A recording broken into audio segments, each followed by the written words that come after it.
Good morning. You're listening to Shamelessly Shontay. I'm your host, Shontay Lundy. Happy Sunday. Today we have a returning co-host, Kimberly N. Good morning, everybody. I'm so excited to be back. I am too. I like having you here. Yeah, you're welcome.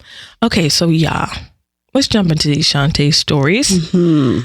Oh my goodness. So I am in this like neighborhood watch kind of group chat type of deal because in my neighborhood, there have been some burglaries, and there really shouldn't be any burglaries because our neighborhood is like deemed like super safe. Okay.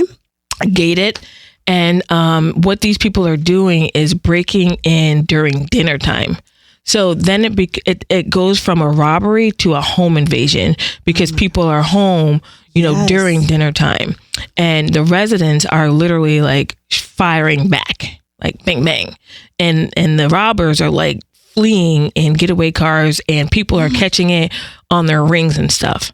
So the group chat can get somewhat annoying because it's just so many people in this chat. Well, first of all, the administrator has to like let you in. You have to put your address and your picture so he like knows that you like live in there. Yeah, exactly. Super strict. And then they voted to see if we could have this like patrolman 24 hours, like an armed guard, and people voted like no. So like he was mad about that. But this morning, so Kimberly, I'm driving down the block, okay? Mm-hmm. Blasting my music as I always do in the matte black range, Yes. okay? And I see the popo roll up to the house, to somebody's house. And I was like, oh, should I put this in the group chat? It's like 100 people in the group chat, right? Oh my gosh. And my heart is pounding because they've been talking about everything. So like, why would this be anything different? Now, I know that for me, that is like weird because I'm not a nosy person. Sure. I'm also like not a snitch, but I am world police. Meaning if I see something, I will say something. So I'm like, okay, I come around the corner and I'm like, damn, do I put this in the group chat? I hope everything is okay. Because the police were just kind of like, like scaling around the house. Sure. So my question to you is, would you have put that the police were at these people's house at 8:45 in the morning? I would. And it's not about, telling on anybody or getting into anybody's business. It's about safety, ultimately. And unfortunately, in this day and age, you cannot be too careful. You just never know. You just don't. So I would have done it. Okay, so what do you think I did? I hope you did it. You didn't do it, did you? My heart was beating. I did do it. I put good morning. I did. I put good morning. Just saw the police roll up to this house on blank street. Hope everything's okay. And I jumped out. and then I know the owners of the house because I know the address. They were like, all is well. And I was just like, okay. Better safe than sorry, right? I guess so, but I just felt like I was being really nosy. But I actually think I would want the same done for me. Exactly. But what if it was like domestic violence? Like what if just like an elderly person was sick? And that's why I felt reluctant to say like, hey, the police are at these folks' house. I would definitely do it in that case. For domestic violence. Absolutely. Absolutely. No tolerance for that either. So either way, you did the right thing. Okay. Would you want to be in a neighborhood watch group chat? Yes, because I'm nosy. I want to know what's going on. I do. Okay. I do. Okay. Well, I'm happy I'm happy that I'm in mine. I mean, they ask for ridiculous things too. Like, hey, my car's stuck. I need some bodies. Can you help push it? Oh gosh. But they go and help though. That's the thing. And I think that we've lost that camaraderie over the years because I get low key freaked out if somebody from the neighborhood knocks on my door like, hey, I'm Shirley. Like, wait, what? Yeah, I think I live next door. Right. I think that we've kind of become closed in as a society. Yeah. So we don't help each other. We're not as friendly. And I think that this is a way, it's kind of forcing us. But yeah, I think it's a good thing. Okay. All right. Well, Coachella. Yes. We're going to go from my little neighborhood to Coachella. Sounds good. Have you ever been? Never been. Too many people. I love music, but it's too many people. What do you mean, too many people? All in one place? Do you like concerts? I do, but I like concerts because I can buy a ticket. I have a seat. Nobody's in my space. Not at a festival. There are bodies everywhere. So Coachella weekend is wrapping up, right? Yeah. They had Lana Del Rey, Tyler the Creator, Doja Cat, No Doubt. So I'm hearing that you don't prefer festivals. Is it because of the fluidity of it, and there's like no structure, or because it's multiple days, or like what is it that you are truly like turned off about it? But more importantly, do you think Coachella is that girl of festivals? First question, answer would be all of the above. I like structure. I like having a concert ticket, having a seat. I see the show, I'm out of there. If I need to use the restroom, there's a restroom versus a porta potty. You know, I just, that whole scene isn't great for me. Is it still the hot thing though, these festivals? I think that Coachella is still hot because nothing has replaced it. There isn't another option. If you like that scene, if you like going to festivals, I feel like people are still going. I do think that there's Burning Man, which is a little bit different. I think that there was a festival that just happened, in Los Angeles, RL. I think there are some competitive festivals. But are they as well known as Coachella? I think it's just a different genre and a different culture and people. Not everybody can get out to San Bernardino County, right? And I don't know if everybody's interested in these artists, even though it's a electric like a variety of folks. I don't know. I've never actually been compelled to go to Coachella. It seems like a lot. Me neither. But I think based on what I've seen and heard, the best Coachella. Oh, I know what you're about to say. Baychella. Listen, so I watched it on YouTube, okay, because I was on the East Coast, okay, when she performed, and I was up till like 4:00 in the morning, and I was even watching it from YouTube. Yep, me too. And they streamed it. That's how I watched it. It was a celebration of Black Pride. I loved it. She did her own version of a Nina Simone song. There was an excerpt of a Malcolm X quote from a famous speech, and then of course, you can't ignore that Jay-Z came out and performed. It was like, Kelly and Michelle came out. So it was like a reunion when you have Destiny's Child. When you have an arsenal like that, you got to. Yeah. Listen, Coachella. So Coachella, ever in the future for you? Oh my gosh. Maybe if Beyonce goes back, Cowboy Carter, maybe if she goes back, I'll go. Oh, Cowboy Carter. I love it. Okay. So today we have a very special guest, and we're going to go to break and come back with him. Sounds good. Okay. All right. And welcome back to Shamelessly Shontay. So happy to be back. We've got a special guest today, Shontay. Can I introduce him? You can't. All of our guests are special. Well, they're all special. Yeah. But this one, why is he so super special? He's doing some game-changing stuff. I'm not gonna, take any of your shine. I'm gonna let you do it, but this is gonna be good. Okay, let's do it. All right. So today's special guest is an adventurer and world traveler who has visited over 50 countries and 6 continents. With an endless hunger for life, his passion for adventure knows no bounds. When he's not catching flights, he's running a swimwear business, Cavada, or hosting his annual A-Grade Day in the Stokes, made specifically for Black surfers, because yes, they exist. With his heart of gold that gives student scholarships to his alma mater, Tennessee State University, his vision to break barriers within the Black community is awe-inspiring.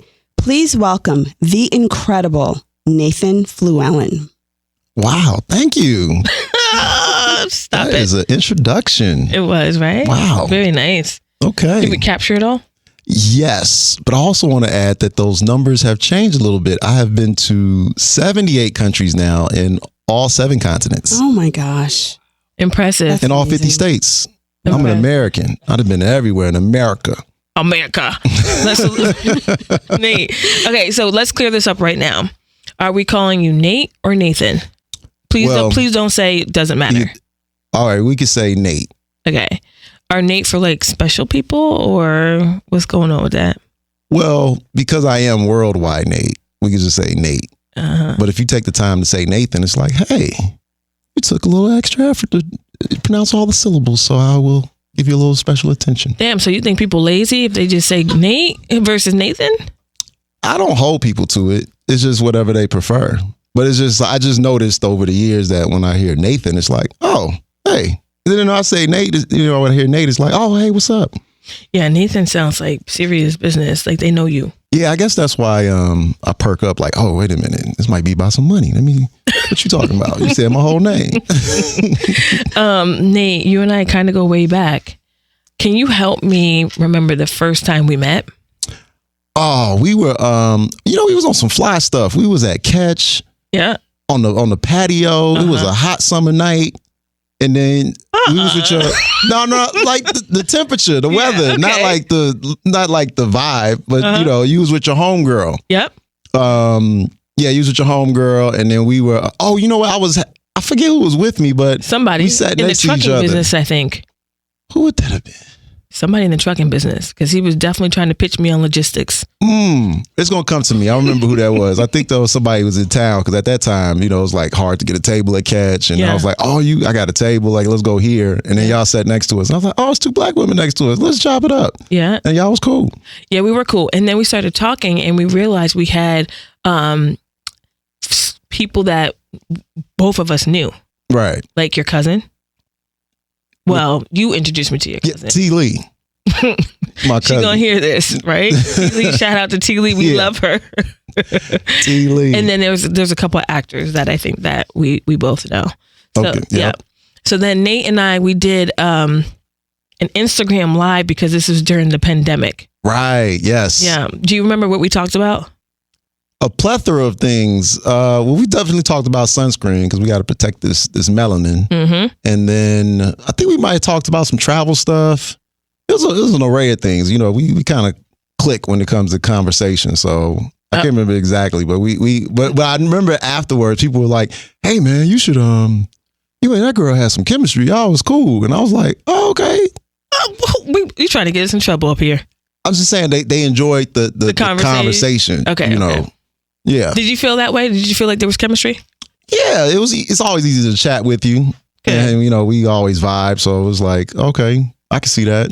So it was fun. And then, it was the pandemic. So it was like a ray of hope and a kind of like a downtime in the world.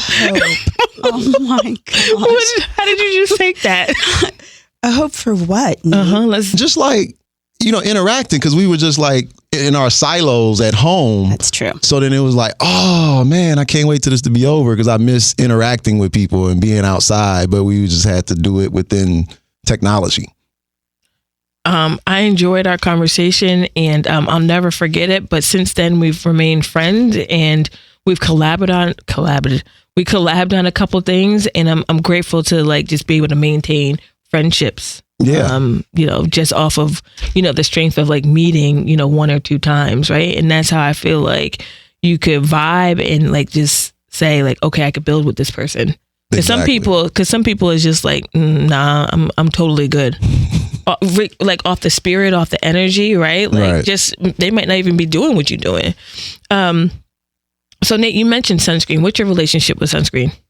Well, I'm a 80s baby, so being outside was the thing, Mm-hmm. So I'm always outside from childhood to adulthood, traveling the world, being at beaches, being in Africa once, and then really like, oh, I'm good, I'm black, and then my skin is peeling because I was in Zanzibar, and it's like, oh, this African sun is different, and then yeah, that's when I really realized that, I need to put on sunscreen, and then I would start purchasing sunscreen. So then when you came along and you had black girl sunscreen, I was like, oh, this is even better. And then like when it doesn't like leave that ghosting, I was like, oh, okay, I'm sold.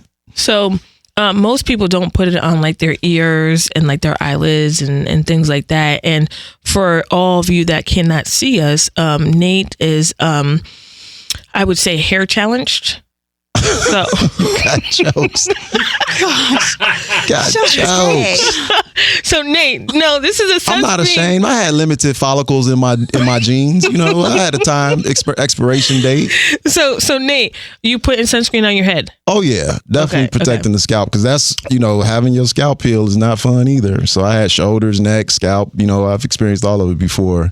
Not protecting myself from the sun, so that's vital. Do you prefer a hat or a sunscreen, or both?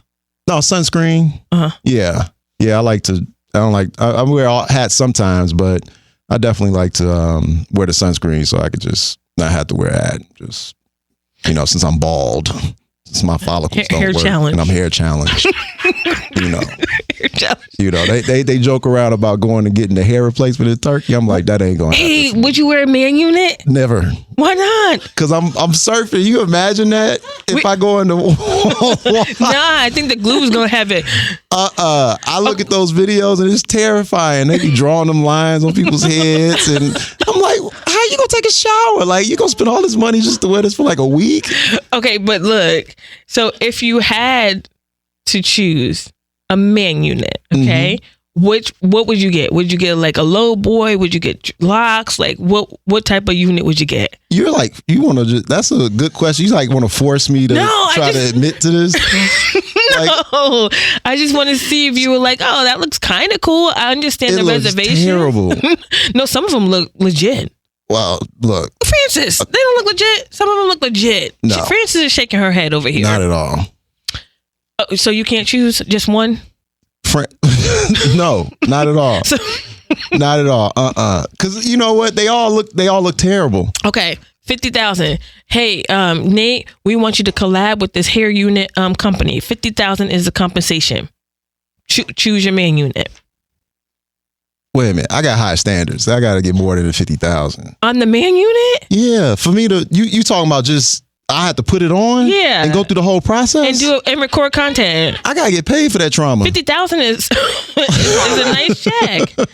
He really won't choose. Okay, we gotta move on now. You gonna put that evil on me, Ricky Bobby?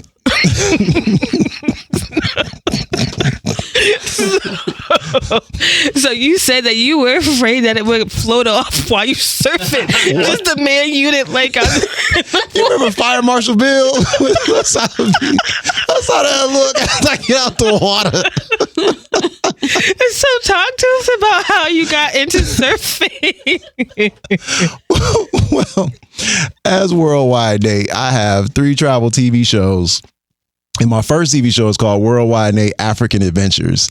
And in one of the episodes, I featured the Zulu boys and girls in Durban, South Africa.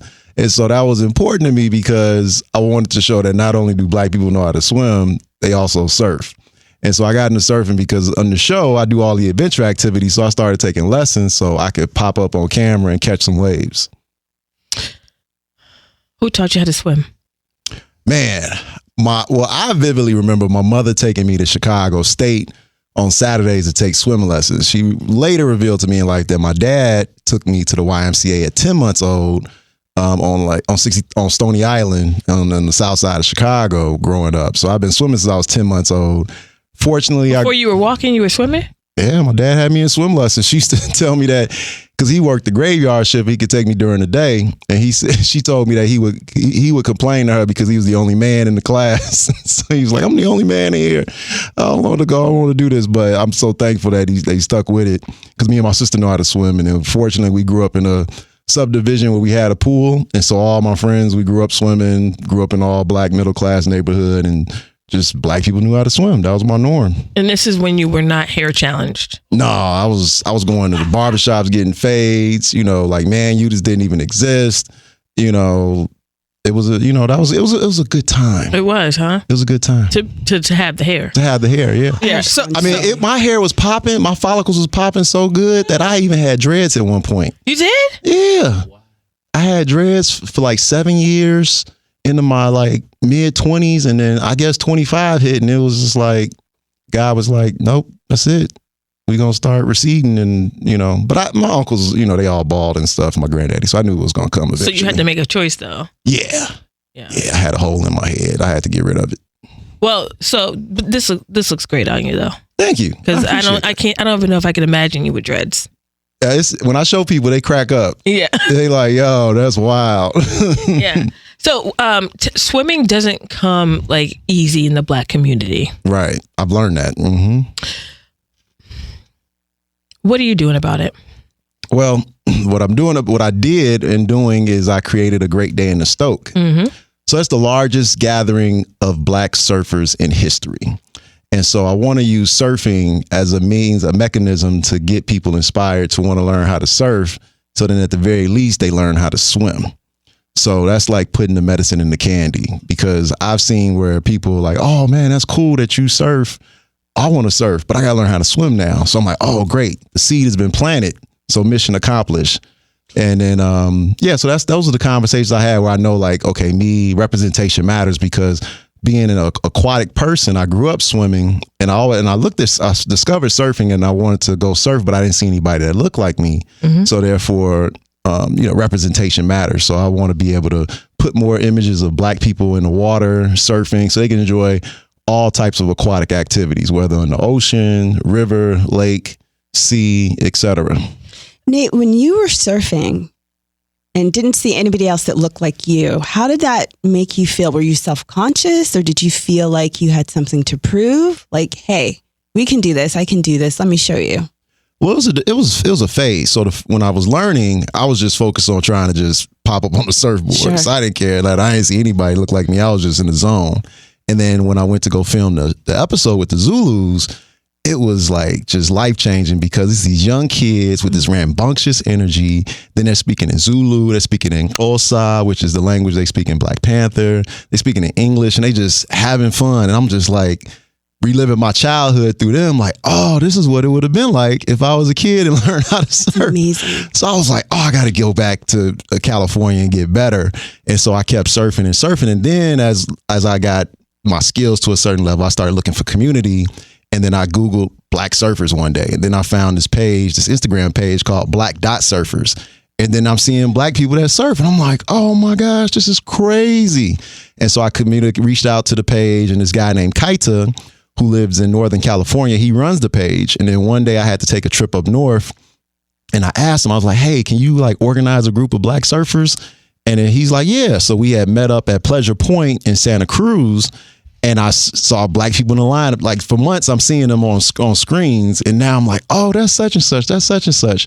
And so we got out the water. We took this group photo. It was like 6 of us. And then afterwards, we went to lunch and just talked about our experiences as Black surfers. And in my mind, I was like, oh, man, this is going to be the start of the Black surfer movement. And I was on September 9th, 2019. September 8th, 2019. Right before the pandemic. Yeah. So is that why you created a Great Day in the Stoke? Well, that's part of the reason. But the main reason was that because of the killings of George Floyd, Breonna Taylor, and Aubrey Ahmaud, the surf community would have paddle outs in solidarity of like the people that have been killed. And so a paddle out in Hawaiian culture is when somebody in the surf community passes, the surfers will get together, they'll paddle out into the ocean and form a circle, and then they'll throw flowers in the middle of the circle and then splash water up to the heavens in remembrance of that person that passed away. So the surf community had these paddle outs, and then they were just exhausting because they were like a reaction to a tragedy. And then it clicked in my mind that we just need to have an event just to celebrate our existence, because surfing is such an individual sport. So it's going to take an effort to galvanize and bring a group of people together. And also, so Great Day in the Stoke has evolved into, the goal is increasing the number of Black competitive surfers, and then also using that as an opportunity to provide the free surf lessons so people can have the opportunity to learn how to surf, and then have beach yoga, because I always want to promote health and wellness, for Black people, so we could be healthy. And then we have an award ceremony. So the event has grown over the last couple of years. Yes. How you feel about that? I'm excited. It's wild to say the 3rd annual Great Day in the Stoke is September 14th. It's like, wow, we're in year 3. And then just talking to brands, and then, opportunities to just take it places elsewhere outside of California, and just the love, people coming together and they're just saying like, oh, this is the greatest day ever. And in the city of Huntington Beach is very supportive. And we have like, despite their reputation, we have a lot of support from the local people in Huntington Beach, which is where they hold the U.S. Open, which is the world's largest surf competition. So now our community can say, oh, I competed at the same surf break is the best people in the world. So it's apples to apples, and we planting that seed of hope and belief, and I can do that too. Okay. Black Girl Sunscreen has always been honored to be part of A Great Day in Stoke. So we're anticipating the ask for the 3rd annual. Okay. You've done some really nice job on promoting the event. I don't get impressed by much, but I'm always impressed by the impressions and, the people that you get to talk about it. And it just shows that you are out here hustling and building the event. And I can't wait to see what year 5 is. Oh yeah. I mean, in my mind, I'm in year 10 through 20, and I'm just waiting for the pieces to gradually come together. So, it's like it's a long play because it's a generational change. And so I'm excited about just seeing the growth of it all play out. Nate, inquiring minds want to know, are you a taken or available man? I'm available. Okay. So with that, does your girl does she have to know how to swim, and does she have to know how to surf or want to learn how to surf? Twofold question. Dang, you like a mind reader. Of course you got to know how to swim. I mean, she don't have to be, but she come out surf once or twice, that's cool. But like if she like, yeah, let's go surfing. I'm like, yo, I'm with you forever. Oh my goodness. Okay, ladies out there that surf. Wait, hold on. You are eliminating a lot of women because if there's a lot of Black women that don't know how to swim. So I'm going to take it a step further. Are you willing to teach her how to swim? No, I will fund you. Whoa! No. Listen. Listen. I have a discretionary fund. I will pay for your lessons for the YMCA to take classes because learning how to swim. No, they have great adult lessons. They have a great, Okay. No, for real. Like, because you hit us with discretionary, like you got bank, and then you came with the YMCA, like, huh? Well, hear me out. Okay, go. They have great classes. So I've taken classes at the YWCA when I was in like 4th, 5th grade as far as PE, and I was like, oh, this is cheating. I already know how to swim. So he's saying I get to go play in the pool? Cool. But my point is that they have a great programming for adult lessons, of all ages. Because my mother, she started taking lessons at 74, and she is, swimming now because she had a traumatic experience in college. So I'm just saying from her firsthand experience, I will pay for it so you can get trained by a professional because it's a water safety issue. Okay. So I don't have I know how to swim, but I don't have the wherewithal, the knowledge to teach somebody how to swim and survive and navigate bodies of water. So I'm not going to have that liability on me. That's what I'm saying. That's not so bad. I take back my initial reaction. Okay. Kimberly, do you know how to swim? I do. Francis, you know how to swim? No. Okay. Well, don't feel bad because statistically, 64% of African Americans have low to no swimming experience. Okay. Can you float? No. Okay. All right. So, what's your level of swimming? I'm pretty good. So I grew up, and where I grew up, we had swimming pools in our backyard. So our parents were like, you guys are going to learn how to swim. So my MCA, same thing. And all three of us, my siblings, we were all taught at a very, very young age how to swim. My parents aren't good swimmers, but they made sure that their kids could swim really well. You just said you had a swimming pool in your backyard. Where are you from? I had a community pool. You said backyard. Like you wake up, brush your teeth, and then go jump in the pool. Like that's a whole different level right there. Kimberly. Oregon. Where? Portland, Oregon. Oh, okay. Yeah. And Houston. Okay. That's good weather in Houston, so that makes sense. You got the land and the pools. Okay. I got a pool now, though. Couple pools. Keep flexing, Shontay. Always. I know it. Shamelessly flexing. Shameless. That's right. So Nate, have you heard of the passport bro trend? Do you prefer dating in the States or dating abroad? According to the Urban Dictionary, now this is not a good source because it's equivalent to Wikipedia, passport bros are men who prefer to date foreign women in other countries. You know, the passport bro conversation is so interesting because it's such a small percentage of men. You know, like when you think about it, I'm going to ask you, out of 10 black, between men and women, who you think out of 10, like what's the greater percentage of like that own a passport? You think it's more women or men? Would you say it's like 70-30, 60-40, 20-80? I think it's like 80% women, 20% men. Okay, so 20% men. So I looked this up recently. There's 41 million African Americans, and only 34% of them hold a passport.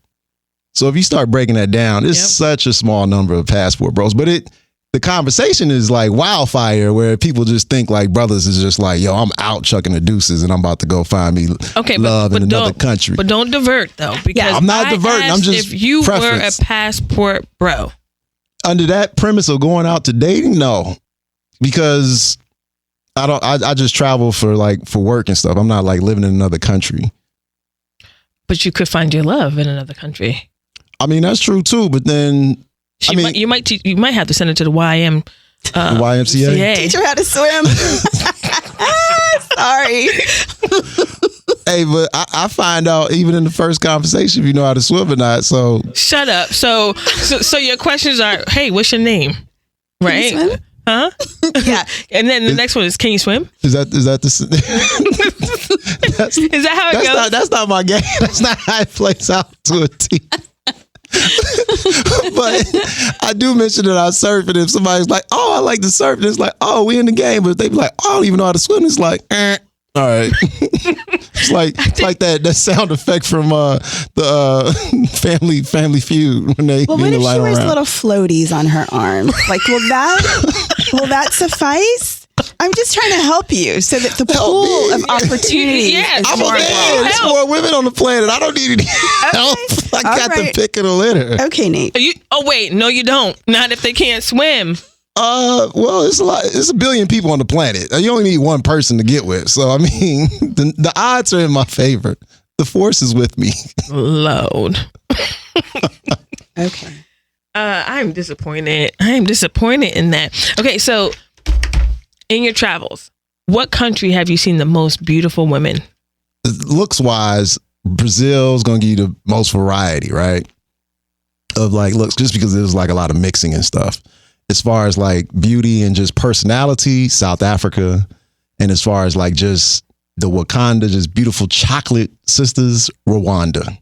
Yeah.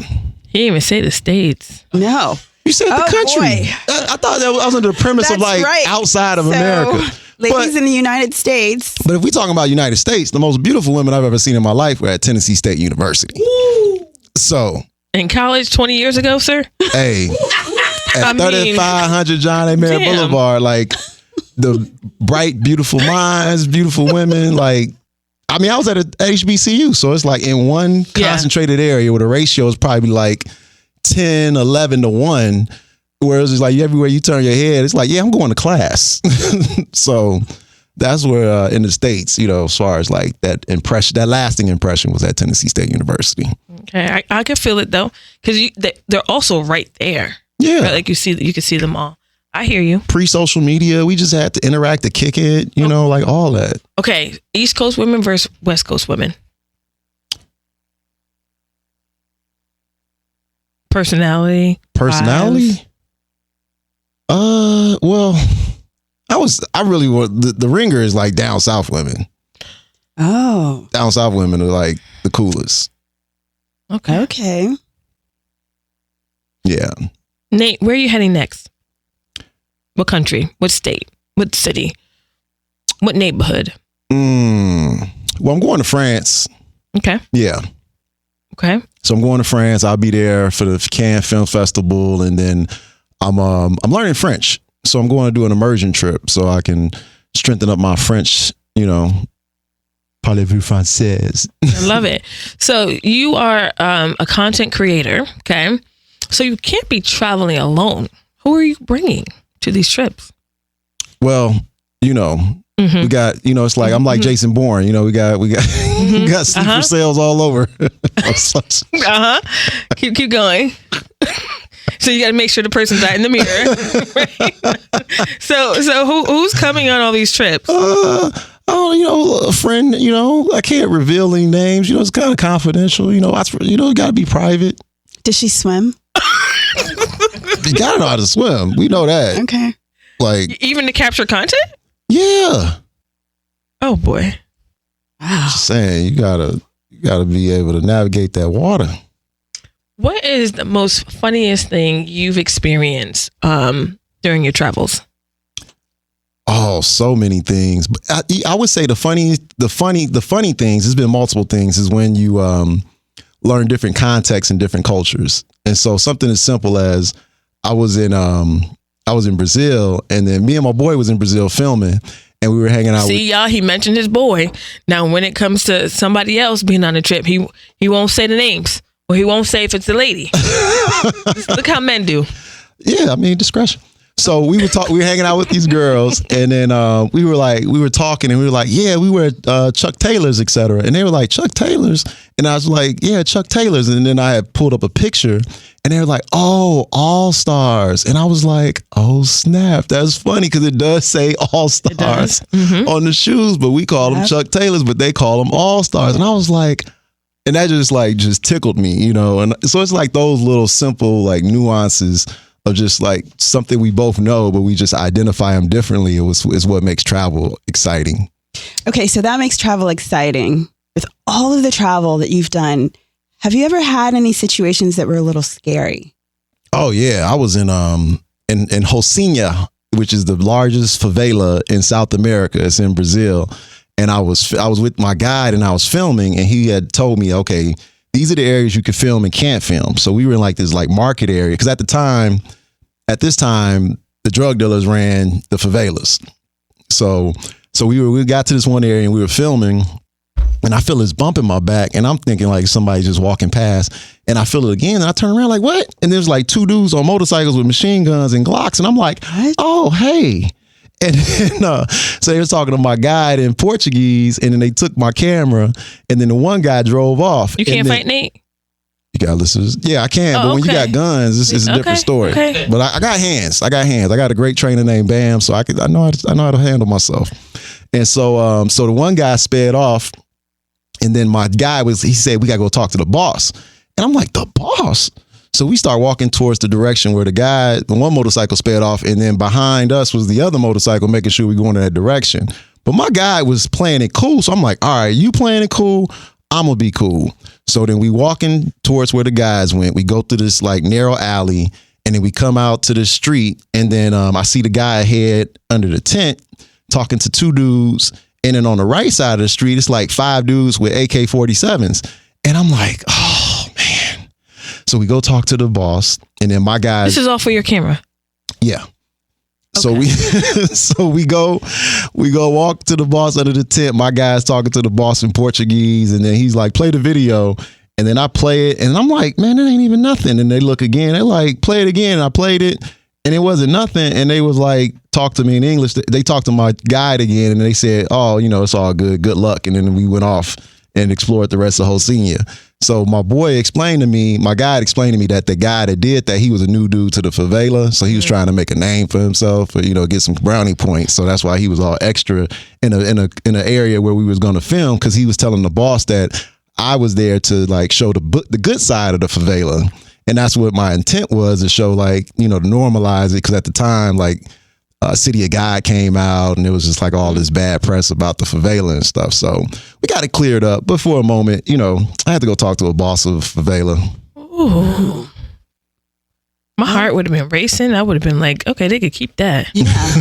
Like, seriously. And I wouldn't want anyone to be in danger. No. Like, yeah.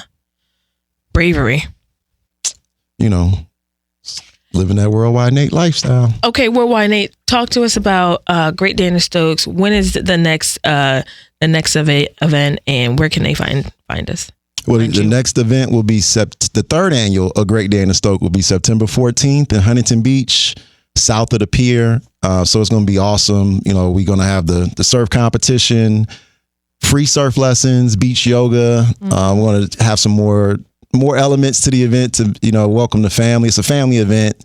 So it's going to be an all day experience. And then, you're going to see Black people surfing, because, the chocolate tide is rising. and at the same time, they could be wearing Kavada. Yeah. Kavada Swimwear, the first Black owned surf performance swimwear line. Mm-hmm. So, we got KavadaSwim.com, agreatdayinthestoke.com is where you can get more information about the event. It's the same on Instagram, A Great Day in the Stoke, and then Kavada Swim. Awesome. You're doing a lot. I love it. Yeah, you know, and I love that we have Black Girl Sunscreen as a partner supporting us since day one. So that's awesome. Nate gonna try to hit us for 100 stacks this year. Well, I mean, somebody did post a purchase order update on their Instagram. So, I mean, Nate is in my pocket. I'm in them pockets. Okay. You know, cha-ching. And that's only one PO though. Oh, hey, look, keep flexing. Be shameless with it. I know it. Nate, it felt so good to have you here. Love your energy. Thank you for being a good sport on being hair challenged. Not many men can accept it, and you know, like I think it's hard. But you're rocking it well. Like I said, it looks great on you. More importantly, supporting something that is still very early is very meaningful to me. Thank you. I appreciate it. The support is always appreciated. Yay. All right. And that is Nate Fluellen. Thanks, Nate. Thanks, you. Nate. Welcome back to Shamelessly Shontay. Kimberly, so what's going on at Black Girl Sunscreen? We just launched our loyalty program. Super excited to talk about that. Talk to us about what a loyalty program is and what is it at Black Girl Sunscreen? Sure. So, I mean, obviously a loyalty program is designed to really reward and celebrate loyal consumers of a brand, right? And so these are people that love us. They continue to come back to our website and shop with us. And so in order to, strengthen that relationship and say thank you, we make it fun. Okay. So it's taken Shontay to make a decision like at least 2 years to implement a loyalty program, because I don't know how effective they are. When I think about the rewards programs that I'm in, it is at the stores that I spend a lot of money on at, and I'm like, yeah, this $50 towards my next purchase is going to be helpful. So thinking about it from a perspective of like, okay, $12, right? Or $15 or whatever it is the consumer going to be bought into our loyalty program? So I just had some reservations about launching it. And then finally I came to terms this is actually what the company needs. Most brands have this, and why not incentivize our consumers to continuously shop with us? Why not give them the benefits? Why not, keep them up to date on what's happening? We value them. So what does our loyalty program entail? Well, it's really easy. All you have to do is go to our website, blackgirlsunscreen.com. Okay. And sign up. And you enter in your email address to sign up. And then from that point on, you earn points with every dollar that you spend. But you also get points just for signing up. And one of the fun parts of it too is you put your birthday in there, and we gift you on your birthday because everybody loves feeling special on their birthday. So the idea is to make it really, really easy for our Sun Squad. Sign up. Every dollar that you spend, we reward you. And also, if you follow us across our social platforms, every time you get points there too. Oh, it sounds easy. Sign me up. Absolutely. I'm already signed up. I'm signed up too. Kimberly, thank you for talking to us about what's happening at Black Girl Sunscreen. Until next time, I'm your host, Shontay Lundy, and you are listening to Shamelessly Shontay.